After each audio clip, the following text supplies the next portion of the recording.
تو کہا کہ میں نے اپنے استاد سے یہ سوال کیا تھا جب میں مدینہ سے فارغ ہوا اور ہندوستان آنے لگا، تو میں نے اپنے استاد سے ایک سوال کیا تھا کہ کیا کروں میں، کیا ہندوستان جا کر کام اپنے شہر سے شروع کروں یا بیرون ملک اگر مجھے کوئی آفرز آتے ہیں، جیسے میں جب وہاں تھا وہیں سے مجھے آسٹریلیا کے آفرز تھے، انگلینڈ کے آفرز تھے، یو کے اور یو ایس کے آفرز تھے، میں وہاں چلے جاؤں؟ تو ہمارے استاد نے مجھ سے کہا تھا کہ دیکھو وہاں جاؤ، اپنے ملک اور اپنے گھر اور بالخصوص اپنے بستی کے حالات، اپنے شہر کے حالات دیکھو، اگر مناسب لگتا ہے کہ وہ لوگ علم رکھتے ہیں شریعت اور دین کا تو پھر اپنی بستی چھوڑ کر چلے جاؤ، اس لیے کہ پہلا حق تو تمہارے ہی لوگوں کا تم پر ہے کہ تمہارے لوگ جو تمہارے بستی والے وہ کتنا علم رکھتے ہیں، ان کا پہلا حق ہے جو تم نے علم حاصل کیا مدینے سے وہ ان کو دو۔ وہ حیدرآباد آئے اور انہوں نے کہا کہ اب کیا کروں، کہاں سے شروعات کروں، کیسے معلوم کروں کہ میرے بستی والے لوگ کتنا علم رکھتے ہیں؟ انہوں نے ایک بنیادی کام کیا، جمعہ کی نماز کے بعد وہ لوگوں کو پکڑتے اور پوچھتے ایک بنیادی سوال، اللہ کہاں ہے؟ بہت بیسک کوشچن ہے، معلوم آپ، بنیادی سوال ہے یہ، اس لیے کہ نبی اکرم صلی اللہ علیہ وسلم کے پاس ایک مرتبہ خاتون لائی گئی جس خاتون کے تعلق سے مشہور تھا کہ یہ پاگل ہے، مجنون ہے، مجذوب ہے، پاگل جیسی ہے، حولا جسو کہیں گے، عقل کی کمی ہے اس کے پاس۔ اور صحابہ جو ہے اس کو تمسخر کے طور پر، مذاق کے طور پر رسول اللہ کے پاس ایک دن لائے اور کہا اللہ کے رسول بتائیے یہ مومنہ ہے یا نہیں ہے، یہ ایمان والی ہے یا نہیں ہے، یہ مجذوب پاگل ہے، یہ عورت تھوڑا سا اس کو عقل کم ہے، اس کو کم سمجھ میں آتا بیچاری کو، تو بتائیے ایمان والی ہے یا نہیں۔ تو نبی اکرم صلی اللہ علیہ وسلم نے کیا سوال کرنا تھا ایک ایسی عورت سے جس کو عقل کی کمی ہے، جو پہلے ہی مشہور ہے کہ اس کو سمجھ میں نہیں آتا بیچاری کو، کیسا سوال کرنا چاہیے تھا؟ سب سے بنیادی سوال، بیسک کوشچن۔ تو آئیے رسول اللہ نے اس پاگل عورت سے جس کے تعلق سے یہ بتایا جاتا تھا کہ یہ مجذوب اور پاگل ہے، کیا سوال کیا؟ اس سے پوچھا تیرا رب کہاں ہے؟ اس لیے میں نے کہا یہ بنیادی سوال ہے کہ ایک پاگل سے بھی رسول اللہ نے یہی سوال کیا، حالانکہ پاگلوں سے سب سے آسان سوال ہی کیا جائیں گا، ظاہر سی بات ہے۔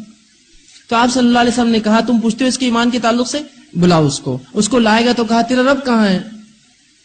تو اس خاتون نے جو ہے اشارہ کر کے آسمان کی طرف کہا میرا رب جو ہے اوپر ہے، عرش پر ہے، آسمان پہ ہے۔ جب اس نے خالی اشارے سے کہا، اللہ کے رسول نے کہا وہ مومنہ ہے، آئندہ اس کو تنگ مت کرنا، مذاق مت اڑانا، جانے دو، اس کو چھوڑ دیا گیا اس کو۔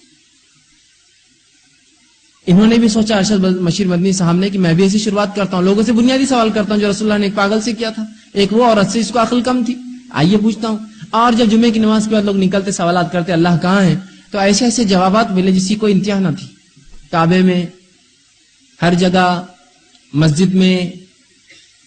قبلہ جو ہمارا کعبہ وہ کعبے کے اندر، حرم میں، مسجد نبوی میں، گنبد خضرا میں، دل میں، ہر جگہ، جگہ جگہ، ہر چیز میں حاضر اور ناظر اور پتہ نہیں کیا کیا چیزیں آئی۔ جب اس کی ایک رپورٹ بنائی گئی کہ پہلے 10 کیا جوابات لوگوں نے دیے، اللہ کہاں ہے، ان کا رب کہاں، جو بیسک کوشچن ہے جو رسول اللہ نے ایک پاگل سے بھی کیا، جو ایک عورت تھی اس کو عقل کم تھی اس سے کیا، جب اس کو نکالا گیا تو وہ 10 کے اندر واقعتاً اللہ کہاں ہے وہ تھا ہی نہیں، وہ 10 ٹاپ میں آئے ہی نمبر 1۔ اور یہ حالت ہے مسلمانوں کی علم کی۔ ایک صاحب مجھے واقعہ بتانے لگے کہ کس حد تک علم کے معاملے میں ہم گر چکے ہیں، جبکہ یہ بنیادی علم یاد رکھیے ہمارا رب کہاں ہے۔ کوئی بھی آپ کسی شخص سے پوچھے تیرا معبود کون ہے اور وہ کہاں ہے، تو بولے گا میرا معبود فلاں ہے، اس کی شکل ایسی ہے، صورت ایسی ہے، اس کی اتنی بیویاں، اتنے بچے، فلاں جگہ رہتا ہے، یہ ایک واقعہ ہے، اس کو سب پتا ہے۔ اگر ہم سے کوئی پوچھے ہمارا رب کہاں ہے تو اب ہم بھی جو ہے بہت مشکل میں پڑ جائیں، کبھی کبھار ٹوپی اتار کے سر کھجانا شروع کریں گے، یار سوال تو بہت مشکل کر لیا تو نہیں ہے، یا ایسے سوالات نہیں کرتے، خاموش ہو چل جاؤ یہاں سے، اس سے زیادہ اور کچھ نہیں کر سکتے۔ یہ بنیادی سوالات ہے، اگر یہ ہم کو نہیں پتا ہے تو آگے دن کیا ہوں گا آپ اندازہ ہی لگا سکتے، اور دنیا کیا ہوں گی ہم سوچ ہی سکتے ہیں صرف۔